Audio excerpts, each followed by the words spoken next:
بسم اللہ الرحمن الرحیم اللہم صل علی سیدنا محمد وعلی آل سیدنا محمد وبارک وسلم۔ واقعہ نمبر 7، اہل محبت آزمائے بھی جاتے ہیں۔ ایک صحابیہ رضی اللہ تعالی عنہ کا عجیب واقعہ لکھا ہے کہ ان کی شادی ہوئی، اللہ تعالیٰ نے ان کو حسن و جمال بھی عجیب دیا تھا، اور شادی بھی ایک بڑے امیر کبیر صحابی رضی اللہ تعالی عنہ سے ہوئی کہ جن کے پاس رزق کی فراخی تھی، ہر طرح کے عیش و آرام کے سامان تھے، میاں بیوی میں خوب محبت تھی اور اچھا وقت گزر رہا تھا، حتیٰ کہ بیوی اپنے خاوند کی خدمت بھی کرتی اور انہیں خوش بھی رکھتی۔ دونوں میاں بیوی خوشی خوشی زندگی گزار رہے تھے۔ ایک رات خاوند سو چکا تھا، وہ پانی کا پیالہ لے کر کھڑی رہی، حتیٰ کہ جب ان کو دوبارہ آنکھ کھلی تو دیکھا کہ بیوی پانی لے کر کھڑی ہے۔ وہ بڑے خوش ہوئے، انہوں نے اٹھ کر پانی پیا اور بیوی سے کہا، میں اتنا خوش ہوں کہ تم اتنی دیر پانی کا پیالہ لے کر میرے انتظار میں کھڑی رہی۔ آج تم جو کہو گی میں تمہاری فرمائش پورا کروں گا۔ جب خاوند نے یہ کہا تو بیوی کہنے لگی، کیا آپ اپنی بات میں پکے ہیں؟ میں جو کہوں گی آپ پورا کریں گے؟ کہنے لگا، ہاں پورا کر کے دکھاؤں گا۔ کہنے لگی کہ اچھا، پھر آپ مجھے طلاق دے کر فارغ کر دیجئے۔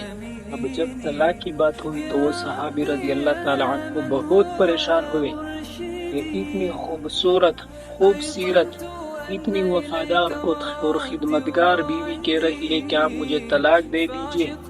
پوچھنے لگے، بیوی کیا تجھے مجھ سے کوئی تکلیف پہنچی ہے؟ کہنے لگی، بالکل بھی نہیں۔ بیوی، کیا میں نے آپ کی بے قدری کی ہے؟ ہرگز نہیں۔ کوئی آپ کی امیدوں کو توڑا ہے؟ کوئی آپ کی بات پوری نہیں کی؟ نہیں، ایسی بھی کوئی بات نہیں۔ بیوی، کیا آپ مجھ سے خفا ہے؟ کہنے لگی، ہرگز نہیں۔ تو پھر مجھ سے طلاق کیوں چاہتی ہو؟ کیا آپ مجھے پسند نہیں کرتی؟ کہنے لگی، یہ بات بھی نہیں ہے، پسند بھی بہت کرتی ہوں، محبت بھی کرتی ہوں، اس لیے خدمت کرتی ہوں۔ آپ نے کہا تھا کہ میں آپ کی بات کو پورا کروں گا، لہٰذا آپ مجھے طلاق دے کر فارغ کر دیں۔ وہ صحابی رضی اللہ تعالی عنہ حیران ہے کہ کول بھی دے بیٹے۔ کہنے لگے، اچھا، صبح ہوگی تو ہم نبی علیہ السلام کی خدمت میں جائیں گے اور آپ صلی اللہ علیہ وسلم سے جا کر فیصلہ کروا لیں گے۔ وہ کہنے لگی، بہت اچھا۔ چنانچہ میاں بیوی رات کو سو گئے۔ صبح ہوئی تو بیوی کہنے لگی کہ چلو جلدی چلتے ہیں۔ چنانچہ دونوں میاں بیوی گھر سے نکلے تھے کہ خاوند کا کسی وجہ سے پاؤں اٹکا اور پیچھے گرے اور ان کے جسم سے خون نکلنے لگا۔ بیوی فوراً اپنا دوپٹہ پاڑا اور خاوند کے زخم پر پٹی باندھی۔ اس کے بعد اس کو سہارا دیا اور کہنے لگی کہ چلو گھر واپس چلتے ہیں، میں آپ سے طلاق نہیں لیتی۔ وہ حیران ہوئے کہ جب تم نے طلاق کا مطالبہ کیا تو نہ مجھے اس وقت کچھ سمجھ آیا، اور اب کہتی ہوں کہ طلاق نہیں چاہیے تو نہ اب مجھے سمجھ میں آ سکا۔ کہنے لگی، گھر تشریف لے چلے، وہاں جا کر میں آپ کو بات بتا دوں گی۔ جب گھر جا کر بیٹھے تو کہنے لگے کہ مجھے بتاؤ تو صحیح کیا بات ہے؟ کہنے لگی، آپ نے چند دن پہلے نبی علیہ السلام کی حدیث سنائی تھی کہ جس بندے سے اللہ رب العزت محبت کرتے ہیں، اس بندے کے اوپر اس طرح پریشانیاں آتی ہیں جس طرح پانی اونچائی سے اترائی کی طرف جایا کرتا ہے۔ میں نے نبی علیہ السلام کا فرمان سنا، میں دل میں سوچ رہی کہ میں نے آپ کے گھر میں کوئی پریشانی نہیں دیکھی، کوئی غم نہیں دیکھا، کوئی مصیبت نہیں دیکھی، تو میرے دل میں خیال آیا کہ میرے آقا کی بات سچی ہے۔ ایسا تو نہیں کہ میرے خاوند کے ایمان میں فرق ہو، میرے خاوند کے اعمال میں فرق ہو، میرے خاوند سے اگر پروردگار کو محبت نہیں تو میں اس بندے کی کیا خدمت کروں گی؟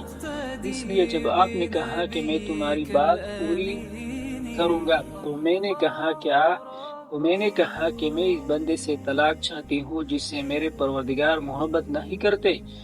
پھر جب ہم حضور صلی اللہ علیہ وسلم کی خدمت میں علم حاصل کرنے کے لیے جا رہے تھے، یہ اللہ کا راستہ تھا، آپ گرے اور خون نکلا تو میں فوراً سمجھ گئی کہ آپ کو اللہ کے راستے کا غم پہنچا، مصیبت پہنچی، تکلیف پہنچی۔ یقیناً اللہ تعالیٰ آپ کو اللہ تعالیٰ کو آپ سے پیار ہے اور اللہ تعالیٰ نے آپ کو اپنی ناراضگی کی وجہ سے خوشیاں نہیں دی ہوئی ہے، بلکہ اللہ تعالیٰ کو آپ سے محبت ہے۔ اب مجھے طلاق لینے کی کوئی ضرورت نہیں، اس لیے میں ساری زندگی آپ کی خادمہ بن کر آپ کی خدمت کیا کروں گی۔